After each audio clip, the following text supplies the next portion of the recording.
njengoba namhlanje nizoqiniswa seniphuma ekubeni ku-Sunday school senizoba abantwana niyavalelisa ku-Sunday school but senikwi-confirmation now la esenizimele nina iphutha olenzayo manje sekuyiphutha lakho umzali uzokubonisa akutshele kodwa wena usune-right manje ukuthi ubone ukuthi cha le i-wrong.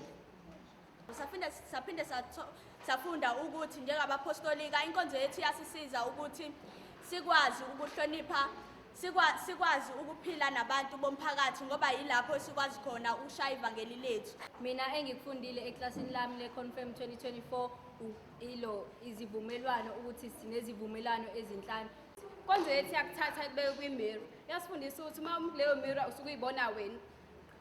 Uyibona wena nezinto uzakhela nesithombe sempilo yakho ngendlela futhi ukuyiphila ngayo. Kepha qaphela ungavumeli omunye umuntu influence imirror yakho.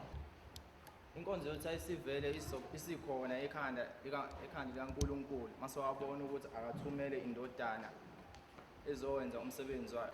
Mina engikuzwile kwiclass le-confirmation la-2024 isifundo ngeBhayibheli esithi abantu bayabhubha ngenxa yokuswela ulwazi esiluthola eBhayibhelini. Inkonzo ayimkhulisi umntwana wakho kepha ilekelela wena mzali ekukhuliseni umntwana wakho ngendlela okuyiyona. Sikhona abathandekayo, so please labantwana okuningi bayakubukela kuthina as abazali.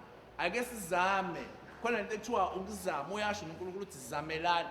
Lento ekuthiwa ukuzama, let us try. Noma uze ukuthi akuvumi kodwa just try for the sake of ingane yakho ukuthi ube isibonelo esihle phambi komntana wakho. Sikhona abathandekayo, please ngoba labantwana uyawuthola ngesinye isikhathi njengoba ubaba ubezwa the way ababeka ngayo iyalo kubo, sibabonile abanye abangaphambili kwabo.